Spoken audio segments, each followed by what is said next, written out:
ஆண்டவராகிய இயேசு கிறிஸ்து ஒரு பாவம் செய்த பரிசுத்தர், பின்பு ஏன் அவர் சிலுவையில் மரிக்க வேண்டும்? வேதம் சொல்லுகிறது, நாம் செய்த பாவத்தின் நிமித்தம் தான் அவர் சிலுவையில் அடிக்கப்பட்டார்.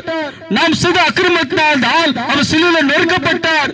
நாம் செய்த துரோகத்தினால் தான் அவர் சிலுவையில் மரிக்கப்பட்டார். மூன்றாம் நாள் உயிர்த்தெழுந்தார். பிரியமானவர்களே, அப்படிப்பட்ட தெய்வத்தை எல்லோரும் மறந்து தன் மனப்போன போக்கிலே போய்க் கொண்டிருக்கிறோம். என் ஆண்டவராகிய இயேசு கிறிஸ்து எவ்வளவு வேதனைப்படுகிறார் தெரியுங்களா? ஒரு கர்ப்ப வேதனைப்படுகிறார். பிரியமானவர்களே, ஒரு மனிதனை ஏன் ஆண்டவராகிய இயேசு கிறிஸ்து உண்டாக்கினார் என்றால், அவரை ஆராதிக்கும்படியாக, அவரை தொழுது கொள்ளும்படியாக தான் மண்ணினால் ஒரு மனிதனை உண்டாக்கி அவனுக்கு ஜீவ சுவாசத்தை ஊற்றி அவன் ஜீவ ஆத்மா ஆனான். ஆனால் அதையெல்லாம் மறந்துவிட்டு எல்லோரும் தன் மனப்போன போக்கிலே போய்க் கொண்டிருக்கிறோம். பிரியமானவர்களே, என்